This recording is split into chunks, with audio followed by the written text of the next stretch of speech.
Baiklah, Assalamualaikum warahmatullahi wabarakatuh. Perkenalkan, nama saya Syafila Dwi Pratiwi dengan NIM 2104238. Di video ini saya akan mempresentasikan laporan hasil survei ke Wali Nagari, tepatnya di Nagari Padang 2 Kabupaten Agam, dengan mengangkat sebuah permasalahan terkait tentang praktik demokrasi di Nagari Padang 2 Kabupaten Agam. Dengan dosen pengampu Ibu Artadini Akmal SAP MPA. Baik, langsung saja.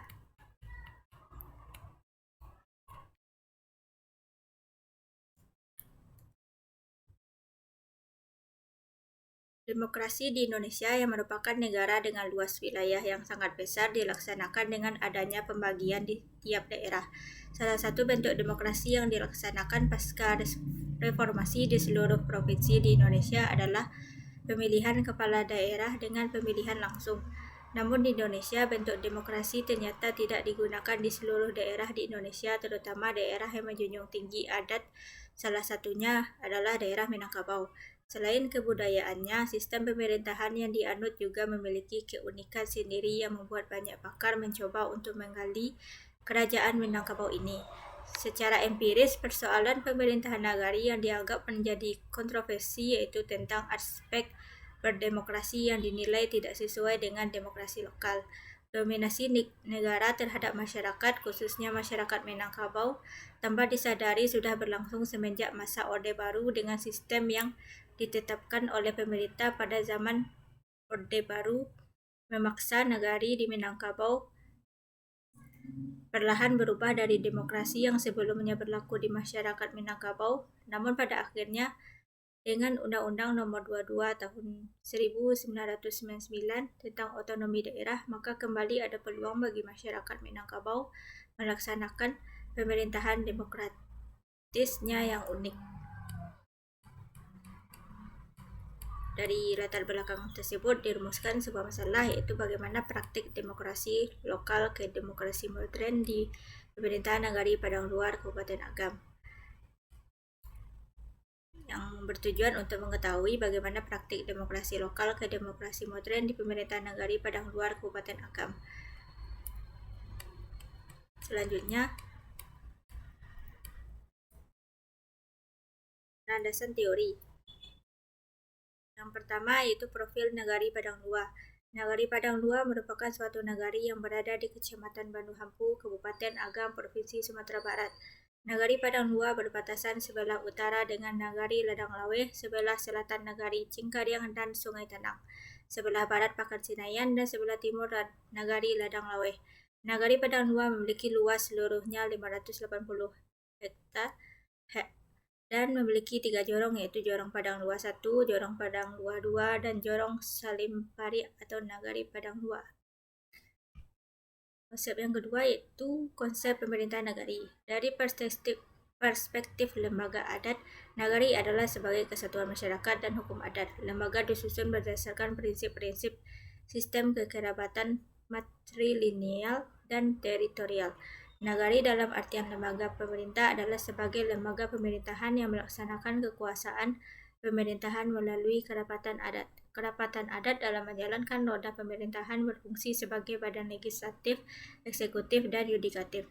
Selain itu, kerapatan adat juga mewakili nagari baik ketika berhadapan dengan nagari-nagari lain maupun dengan kekuasaan yang lebih tinggi.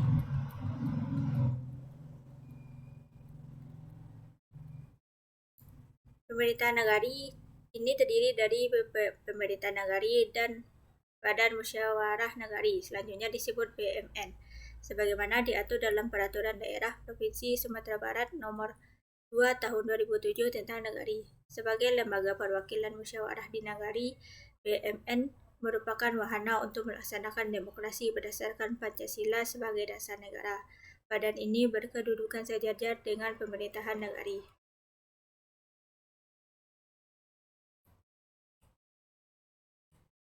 Kemudian untuk hasil dan pembahasannya, hasil pemerintah nagari tidak hanya menjalankan roda pemerintahan secara administratif formal, ada aturan yang berlaku untuk dipatuhi, tetapi juga menjalankan pemerintahan negari secara otonom. Memanfaatkan nilai-nilai budaya Minangkabau, mengembangkan peran masyarakat negari secara demokratis dan melibatkan seluruh lembaga negari dalam pemberdayaan masyarakat. Ada beberapa kelembagaan yang ada di negari, di antaranya Kedapatan Adat Negari, Badan Musyawarah Negari, Majelis Ulama Negari, Gunung Kandua Negari, TPPKK, Lembaga Pemberdayaan Masyarakat Negari, Paga Negari, dan Ikatan Remaja Negari Sungai Pua. Nagari bisa dilihat ketika pemilihan wali jorong. Secara sistem pemerintahan nagari atau administratif, wewenangnya hanya sampai pada wali nagari, karena wali jorong merupakan perangkat nagari. Di setiap jorong yang ada di nagari mengutus 3 calon wali jorong untuk nantinya diseleksi oleh wali nagari. Nagari Sungai Pua, wali nagarinya dalam pemilihan wali jorong ini melibatkan peran orang nanti gojiniah untuk memberikan rekomendasi calon wali jorong yang 3 orang tadi. Keterkaitan lembaga adat dengan pemerintahan negari setelah babalik ketika babalik negari ini tidak hanya yang dikedepankan secara sistem pemerintahan saja, melainkan sistem bernegari ikut mendampingi.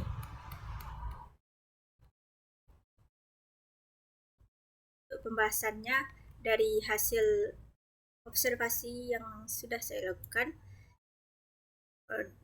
kemudian mengaitkannya dengan teori, yaitu dalam pandangan Safri Sairin, musyawarah mufakat adalah kata kunci memahami sistem demokrasi di Minangkabau. Segala masalah yang perlu dipecahkan selalu dilakukan melalui musyawarah mufakat. Orang Minang, lanjut Sairin, selalu memulai sesuatu dengan kata. Kata dijunjung tinggi dalam kehidupan masyarakat. Kebudayaan Minangkabau adalah kebudayaan kata atau verbal. Sistem nilai diwariskan kepada generasi berikutnya dengan kata. Semua yang ingin dilakukan selalu diperbincangkan atau dimusyawarah mufakati terlebih dahulu.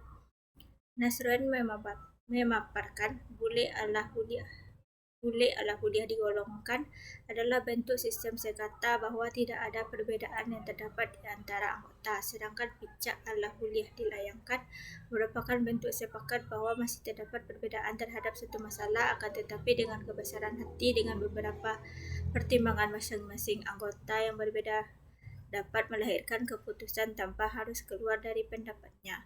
Namun dengan pertimbangan kemaslahatan bersama, mereka mendukung dan memberikan legitimasi terhadap pendapat yang lain. Dasar dari sistem Sakato Samupakai dapat diterapkan oleh masyarakat Minangkabau lantaran masyarakatnya mendasarkan tata kehidupannya kepada landasan budi, serasa, semalu, tolak ansur, dan menempatkan kepentingan yang kecil di atas kepentingan yang lebih besar. Baik, jadi kesimpulannya adalah tentang mekanisme pengambilan keputusan dalam tradisi orang Minang hanya dikenal sistem musyawarah mufakat. Bule ayah kapam buluh, bule kato ka mufakat, kok bule ala buliah digolongkan, kok picak ala buliah dilayangkan. Dalam pandangan Safri Sairin, musyawarah mufakat adalah kata kunci memahami sistem demokrasi di Minangkabau. Segala masalah yang perlu dipecahkan selalu dilakukan melalui musyawarah mufakat.